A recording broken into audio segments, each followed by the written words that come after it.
البدع والأهواء، أهل البدع العقائدية وأهل البدع السياسية. نقول بيننا وبينكم السلف، بيننا وبينكم الكتب، كان فيقول البدع بيننا وبينكم. Bismillahirrahmanirrahim. Alhamdulillahi rabbil alamin. Asyhadu an la ilaha illallah wahdahu la syarika lah. Wa asyhadu anna Muhammadan abduhu wa rasuluh. Allahumma shalli ala Muhammadin abdika wa rasulik wa ala alihi wa ashabihi ajma'in, amma ba'd.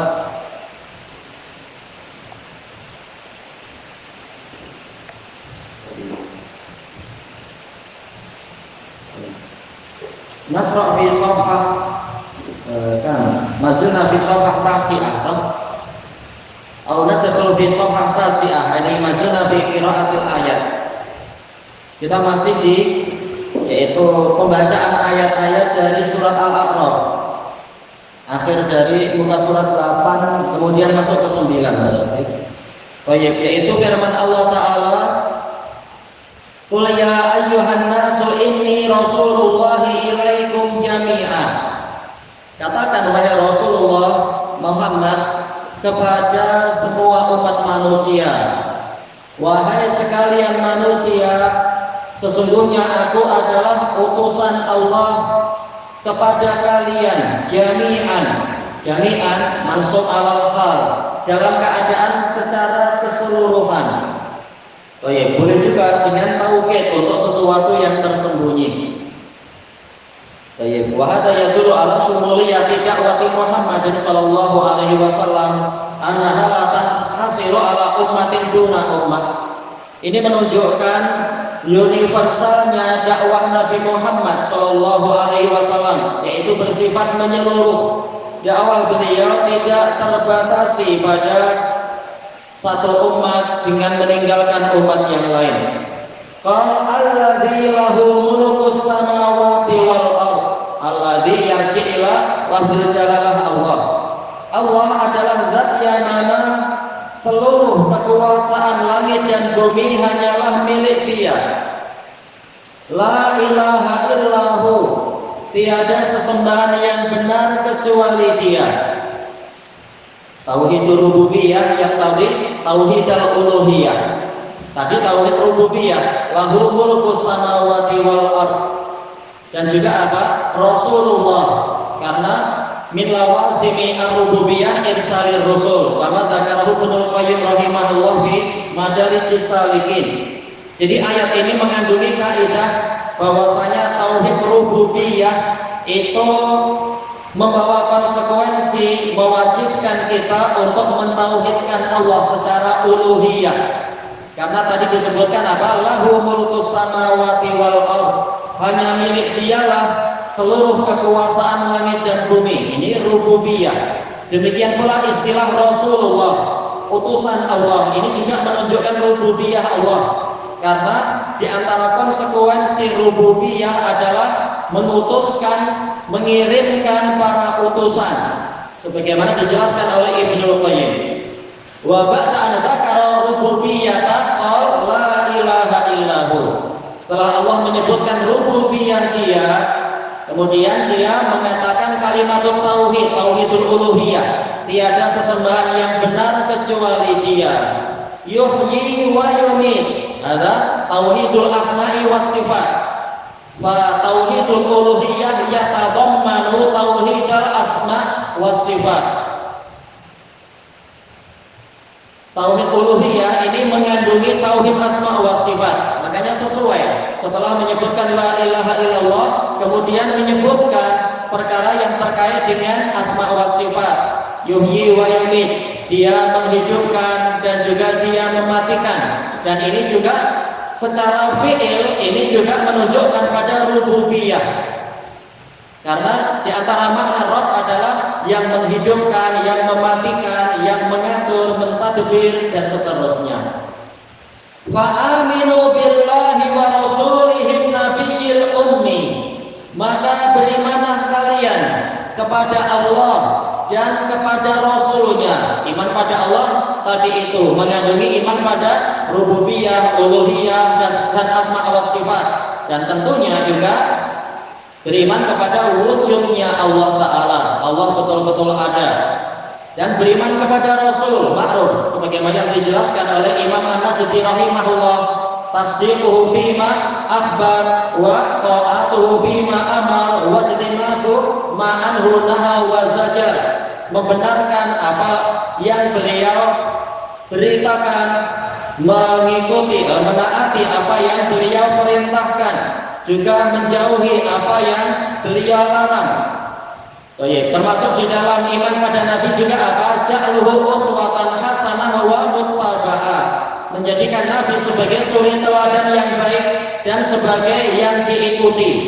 Inilah di antara makna beriman kepada Rasulullah Shallallahu Alaihi Wasallam. Nabi yang ummi. Kalau Rasul makruf, utusan, mab'uts. Kalau Nabi itu dari an-naba, yaitu berita, atau dari an-nabuwah, yaitu kedudukan yang tinggi. Semuanya mungkin. Al-ummi ini yang kemarin sudah kita lewati. Alladzi la yaktub wa la yaqra'ul kitabah, yang tidak menulis dan tidak membaca tulisan, tidak mampu membaca tulisan. Alladzi yu'minu billahi wa kalimatih, yang mana Nabi ini tadi beriman kepada Allah dan kepada kalimat-kalimatnya. Istadalla bihadhil ayat Al-Imam Al-Ajuri rahimahullah ala anna al-Quran kalamullah ghairu makhluk. Imam Al-Ajuri rahimahullah, yaitu dalam kitab Asy-Syariah, berdalilkan dengan ayat ini bahwasanya Quran itu kalamullah, bukan makhluk. Karena Allah menamakan kalimatih. Wattabi'uhu la'allakum tahtadun. Dan ikutilah Nabi tadi sehingga kalian mendapatkan hidayah. Fal hidayah manutatun alal mutabah. Maka yang namanya hidayah, kalau kita ingin terbimbing, kalau ingin jalannya lurus, ini tergantung pada mutabah, seberapa kuat sikap kita mengikuti Nabi Shallallahu Alaihi Wasallam. Ini dari sisi ayat. Sekarang masuk kepada pembacaan hadisnya. Al-hadisul awal an Ibni Umar radhiyallahu anhuma. As-sa'ida awlad Ibnu Umar masmuh. Ibnu Umar siapa namanya? Anak-anak? Anak-anak? Iya. Iya, Abdullah. Masih anak-anak, ma kunyatuh? Ibnu Umar kunyahnya Abu siapa? Anak-anak siapa? Oh ya? Ayo teman, Abu Abdurrahman. Ayo. Ani Nabi sallallahu alaihi wasallam annahu qala inna ummatun ummiyah. Sesungguhnya kita ini adalah umat yang ummiyah. La naktubu wa la naksub. Nah, ini Nabi memberikan tambahan definisi. Tambahan dari Nabi itu wajib diterima. Sebagaimana dalam pembahasan usul fikih. Apa itu? Haqiqatun. Al-haqiqatu syar'iyyah muqaddamatun ala al-haqiqati al-urfiyyah wal lughawiyah. Ini kaidah yang wajib dipegang. Hakikat syar'iyyah, definisi, pembagian, makna yang telah ditetapkan oleh syariat, ini wajib didahulukan, wajib diutamakan di atas hakikat urfiyah, makna secara tradisional, dan hakikat lughawiyah, makna secara bahasa. Asal dari ummi telah kita lewati. Sekarang Nabi memberikan tambahan, termasuk dari makna ummi adalah la nahsub, kita tidak mengira. Maksudnya apa? Tidak masuk kepada pembahasan ilmu falak, mengira sampai sekian derajat. Kalau kurang dari 4 derajat berarti mustahil hilal itu nampak, anak bulan itu nampak. Kata para ahli falak sebagian mengatakan gitu, kurang dari 4 derajat itu mustahil dilihat, walaupun saksi telah bersumpah kami telah melihat dan mata kami sehat. Kata mereka tak boleh. Kenapa? Karena kurang dari 4 derajat. Siapa yang mensyaratkan macam itu? Syariat tidak mensyaratkan macam itu. Bahkan Nabi mengatakan la nahsub, kita tidak perlu mengira tentang masalah falak. Baik. Demikian pula masalah terbitnya fajar. Kalau memang sudah nampak cahaya fajar shadiq di arah timur, maka ini adalah sudah waktunya untuk apa? Azan subuh. Walaupun mungkin ahli falak mengatakan ini belum jadwal matahari datang, tak boleh. Atau sebaliknya, ini jadwal matahari datang walaupun fajar itu belum nampak. Nah, kita katakan matahari tidak ikut jadwal Anda, matahari ikut syariat dari Allah.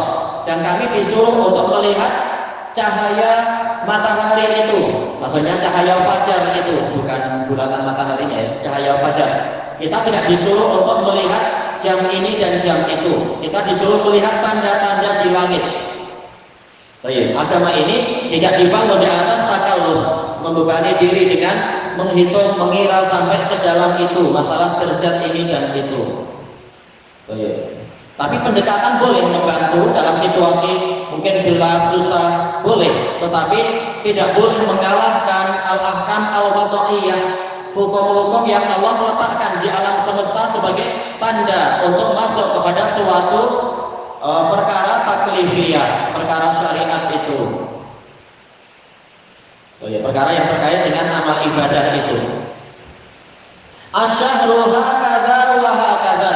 Bulan itu demikian dan demikian, yakni marratan tis'atan wa isrin wa marratan salasin. Terkadang itu mencapai 29 hari, terkadang mencapai 30 hari. Bagaimana kita tahu? Yaitu dengan ru'yatul hilal, dilihatnya anak bulan. Bukan dengan perhitungan falakiyah. Wali Syekhul Islam Ibnu Taimiyah rahimahullah kalam nafis fi hadhil mas'alah fi iqtida'i shiratal mustaqim. Syarat ala hadzal hadis Ibnu Umar. Syekhul Islam Ibnu Taimiyah memiliki pembahasan yang sangat berharga di dalam iqtida'i shiratal mustaqim tatkala menjelaskan hadis Ibnu Umar ini. Yaitu apa? Ini adalah keistimewaan umat ini, tidak membebani diri dengan perhitungan falak. Agama senang tinggal dilihat keadaan bulan, keadaan matahari dan sebagainya itu. Keadaan bayang-bayang dan seterusnya. Gimana kalau tidak precision, tidak tepat? Allah tidak membebani makhluk kecuali sesuai kemampuannya. Terkadang makhluk yang malah menyusahkan diri sendiri. Rawahul Bukhari wa Muslim. As-sani an Anas radhiyallahu anhu. Soal indal awlat, Anas Abu siapa anak-anak? Iya, teman Abu Hamzah. Karena zulamun Yahudiyun yaktumun Nabiyya sallallahu alaihi wasallam. Dahulu kala ada seorang anak lelaki Yahudi yang sering melayani Nabi sallallahu alaihi wasallam. Famarid, kemudian dia jatuh sakit. Fa'atahu Nabi sallallahu alaihi wasallam ya'uduh. Kemudian Nabi sallallahu alaihi wasallam mendatangi dia untuk menjenguknya. Wa qad dzakara Imam Ibnu Qayyim rahimahullahu taala fi kitabih Ahkam Ahli Dhimmah masyru'iyyata iyadatil marid wa in kana kafiran min ajli madza? Min ajli ta'lifi qalbihi wa da'watihi ila al-Islam. Wa hadha aidan fatwa lil Imam Ahmad bin Hanbal rahimahullah. Imam Ibnu Qayyim rahimahullah di dalam kitab Ahkam Ahli Dhimmah yaitu menyebutkan hadis ini, beliau mengatakan apa? Yaitu disyariatkannya menjenguk orang sakit walaupun dia orang kafir dengan tujuan untuk melunakkan hati dia dan mengajak dia kepada Islam. Dan ini juga fatwa dari Imam Ahmad bin Hanbal rahimahullah. Faqa'ada inda ra'sih. Kemudian Imam Ahmad berdiri di dekat kepalanya.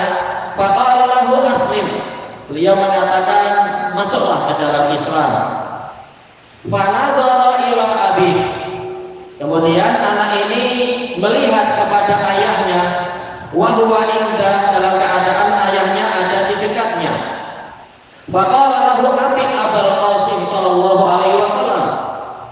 Sallallahu alaihi wasallam ada min ba'di ruwah. Taatilah Abul Qasim sallallahu alaihi wasallam. Asal inda asgharil aulad man Abul Qasim. Anak yang paling kecil kecil, paling muda di sini. Abdul Qasim itu siapa sih? Siapa yang paling muda ya?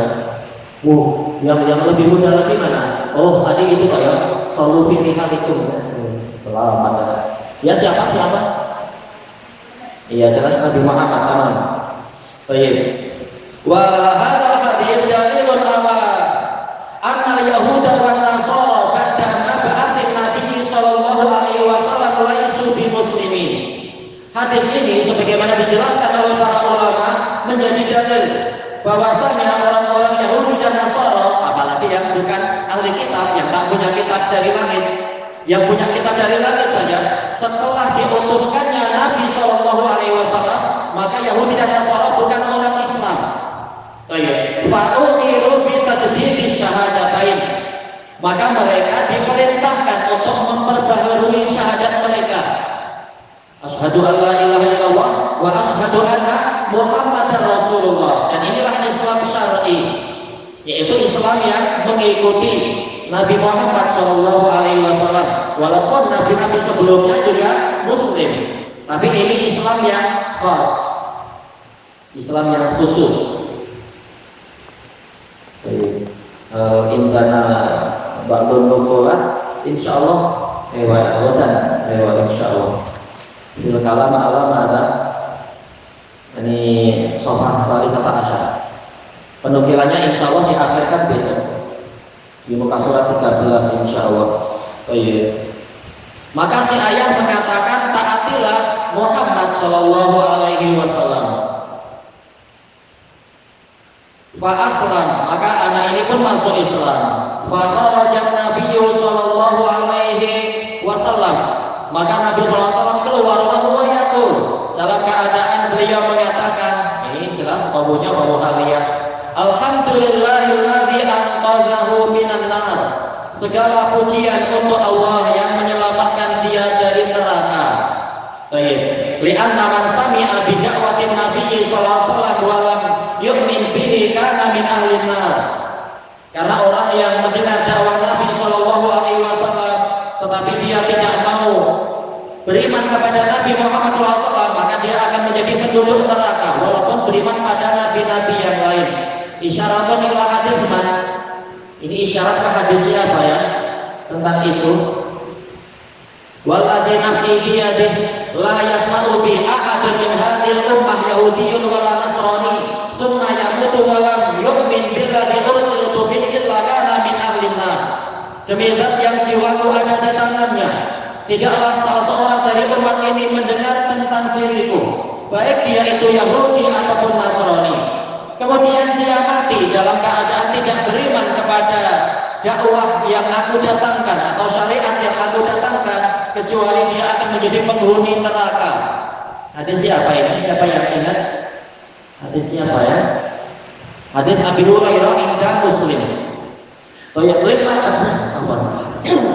Lima dapat Nabi Sallallahu Alaihi Wasallam bidzikr Yahudi wan Nasara. Sekarang kenapa Nabi SAW mengkhususkan penyebutan Yahudi dan Nasara? Dzakara Imam Nawawi rahimahullah fi Sahih Muslim, hadza min babi dalalat tanbih ala anna Yahuda wan Nasara wa in kana indahum kutubun samawiyyah idza lam yu'minu bi Muhammadin sallallahu alaihi wasallam kanu min ahlin nar. Fa min babin aula alladzi lam yakun indahu kitabun minas sama. Disebutkan oleh Imam Nawawi rahimahullah dalam Syarah Sahih Muslim bahwasanya Yahudi dan Nasara sekalipun mereka memiliki kitab-kitab dari langit, mereka kalau tidak beriman kepada Nabi, mereka akan menjadi penghuni neraka. Maka lebih-lebih lagi orang yang sama sekali tidak memiliki kitab dari langit, yang punya kitab saja tidak diberi uzur kalau tidak mau ikut Nabi Muhammad Sallallahu Alaihi Wasallam. Idan malam Yuslim yu'minu bi nubuwwati Muhammadin Sallallahu Alaihi Wasallam ila akhirin kana min ahlin nar. Maka kesimpulannya, orang yang tidak mau masuk Islam, yaitu tidak mau beriman kepada kenabian Nabi Muhammad Sallallahu Alaihi Wasallam dengan seluruh konsekuensinya, yaitu sebagai Muslim, maka dia akan menjadi penghuni neraka. Kama qala Rasulullah SAW, la tadkhulul jannata illa nafsun muslimah. Tidak akan masuk surga kecuali jiwa yang muslim. Hadis muttafaqun alaih. Hadis Umar dan Abi Hurairah dan yang lain-lain itu ya. Al-haditsul tsalits an Atha bin Yasar radhiyallahu anhu. Hada min kibar tabi'in wa akhuhu Sulaiman. Wa akhuhu aidan Abdullah wa kulluhum min kibar tabi'in. Atha bin Yasar, Sulaiman bin Yasar, Abdullah bin Yasar, semuanya adalah dari kibar tabi'in.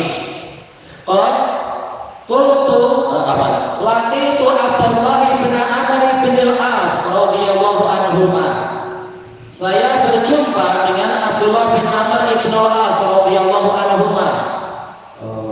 As-soal indaman, as-soal indah syabab. Abdullah bin Amr bin al-As, makuniyatuh. Abu siapa beliau ini ya? Ini para abang-abang kot yang tahu insyaallah. Atau anak-anak boleh membantu juga. Abu siapa ya? Abu? Nah, beliau Abdullah, tapi abunya Abu siapa? Mungkin boleh dibaiki, bukan mungkin, boleh ada. Abu siapa? Atau Abu siapa? Abu Muhammad. Iya betul, Abu Muhammad.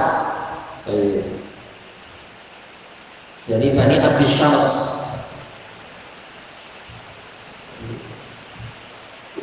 Qultu akhbirni an sifati Rasulullah sallallahu alaihi wasallam fi Taurat.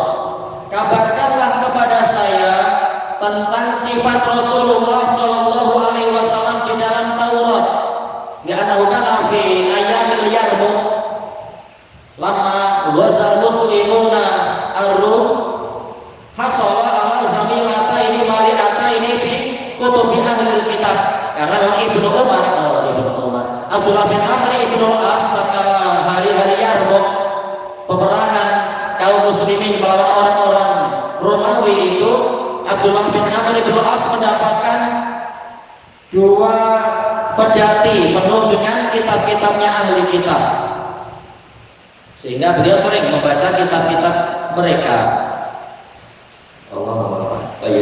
Ajar tentu. Wallahi innahu la mawsufun fil Taurat. Demi Allah, sungguh dia benar-benar disebutkan sifatnya di dalam Taurat, bima disifatihi fil Quran, dengan sebagian sifat beliau yang ada di dalam Al-Quran. Baik, hujjatan ala ahli kitab. Ini sebagai hujjah terhadap ahli kitab.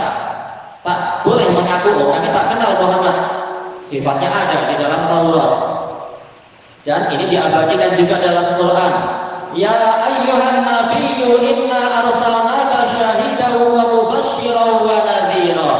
Wahai Nabi, sesungguhnya kami mengutuskan engkau sebagai saksi terhadap seluruh umat manusia dan sebagai pemberi kabar gembira terhadap orang-orang yang taat dan sebagai pemberi peringatan terhadap orang-orang yang durhaka.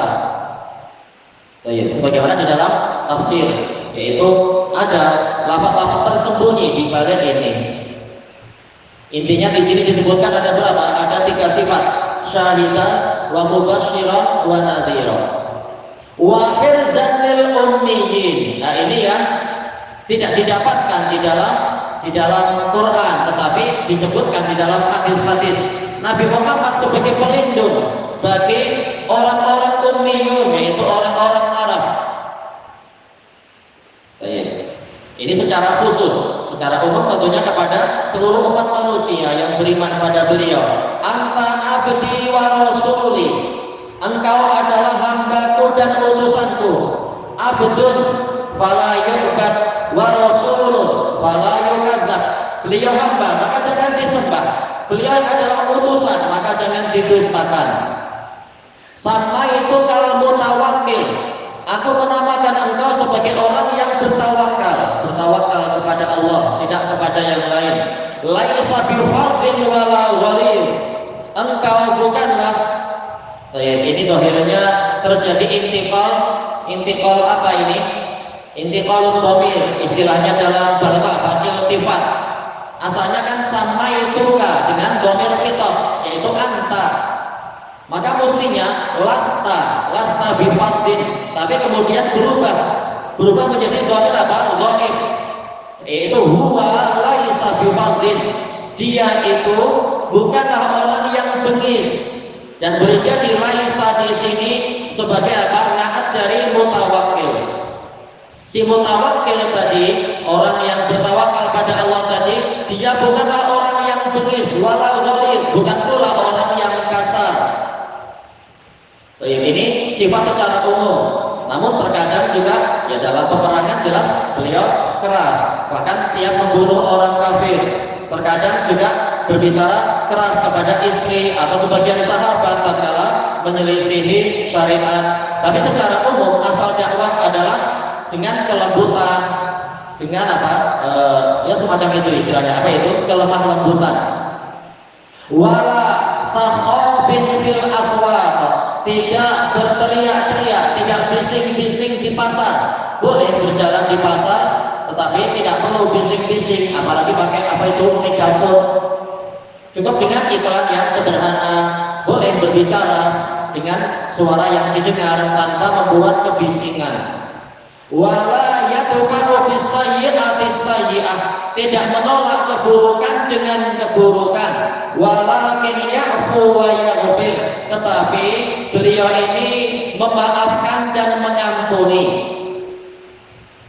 Wala yaqbidahu Allahu hatta yuqima bihil millatal auja, dan Allah tidak akan mewafatkan beliau, mengambil roh beliau, sehingga dengan beliau itu Allah menegakkan agama yang semula bengkok. Ad-din ini yaitu apa? Ma yudanu bih, sesuatu yang dipeluk sebagai agama, ma'ruf syariat. Al-millah ini adalah ad-din alladzi yu'mal bihi hatta yasira kal-urf. Millah itu agama yang sudah diamalkan sehingga bagaikan tradisi. Ini millah. Seperti apa? Sholat 50 waktu untuk kita ini din, tapi sudah dimaksud. Tapi sholat 5 waktu ini sudah jadi millah, agama yang sudah diterapkan dan diamalkan. Ini dari sisi perbedaan antara millah dengan din. Al-auja yang bengkok, ya. Wa innaka la tahdi ila siratim mustaqim, sesungguhnya engkau benar-benar membimbing kepada jalan yang lurus. Agama yang semula bengkok ke kanan atau ke kiri, ikut Yahudi atau ikut Nasara, maka diluruskan menjadi siratul mustaqim, kembali ke dakwahnya Nabi Ibrahim, dakwah hanifiyah, dakwah yang lurus. Bi ayyaqulu la ilaha illallah, dengan orang-orang mengatakan la ilaha illallah. Berarti dakwah tauhid memang dakwah mengajak kepada kelurusan. Kama qala Rabbuna azza wa jalla fi ashari suratin inda katsirin minal muslimin, mana? Surat Yasin. Wa anil quduni hadza siratul mustaqim. Ini seperti yang Allah firmankan di dalam termasuk surat yang paling famous di kalangan muslimin itu ya, surat Yasin. Sedikit-sedikit bicara tentang Yasin, padahal di dalamnya banyak dalil yang sangat penting, tapi mereka lalai. Wa anil quduni hadza siratul mustaqim, dan sembahlah aku, inilah jalan yang lurus. Berarti jalan yang lurus adalah tauhidul uluhiyah. Wa yaftahu biha, la ala sawab adalah yaftaha hatta yuqima wa yaftaha biha a'yunan umya, dan dengan dakwah beliau tadi Allah membuka mata yang buta. Maksudnya adalah apa? Basair, mata hati yang semula buta kemudian menjadi mengenal Allah Ta'ala. Wa adzanan summa, dan telinga-telinga yang tuli, yang peka dari kebenaran selama ini kemudian dibuka dengan taufik. Wa quluban ghulfa, dan hati-hati yang tertutup, yang terkunci rapat, ada zilaf, ada penutupnya. Baik. Wal hadis rawahu Bukhari. Baik, nuwasil ghadan insyaallah wallahu a'lam. Subhanakallahumma wa bihamdika la ilaha illa anta astaghfiruka atubu ilaik.